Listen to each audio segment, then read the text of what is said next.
a rechargeable vacuum cleaner. The problem with this vacuum cleaner is, basically this is a good vacuum cleaner which I like, and it's pretty powerful and it's decent, and basically I believe this is China. Yes, it's made in China.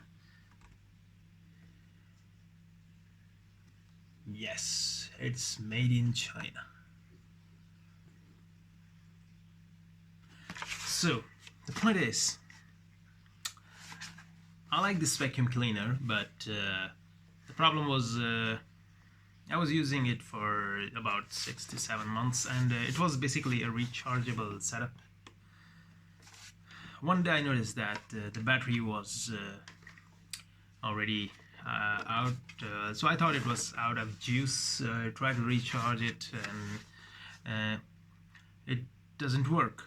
So I thought that maybe the battery was damaged, or the AC adapter was damaged. So I try using another adapter, and oops, the adapter which plugs it in here, I thought it was 12-volt setup, but no, this machine was 6-volt. Damn it. The internal board was totally burned out. So I was having just one option: to throw this thing into the garbage or try to make it useful. When I opened it, I found that the motor itself was perfect. The switches, the LEDs, they were all good. Only the problem was the MOSFET and the electronic board was down, that keeps maintaining the battery at low speed and high speed, and also while charging it allows the battery not to overcharge. So what I did is I was just having one solution, that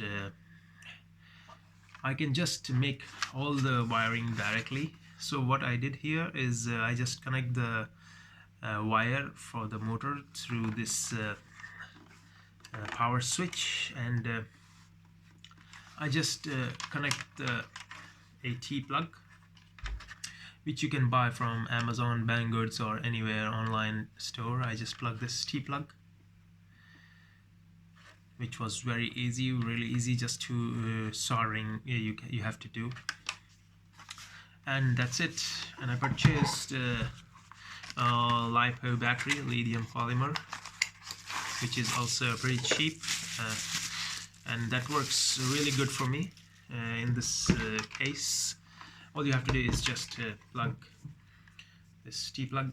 You have to purchase the battery which is already T-plug, not the other type, and you have to just plug the battery.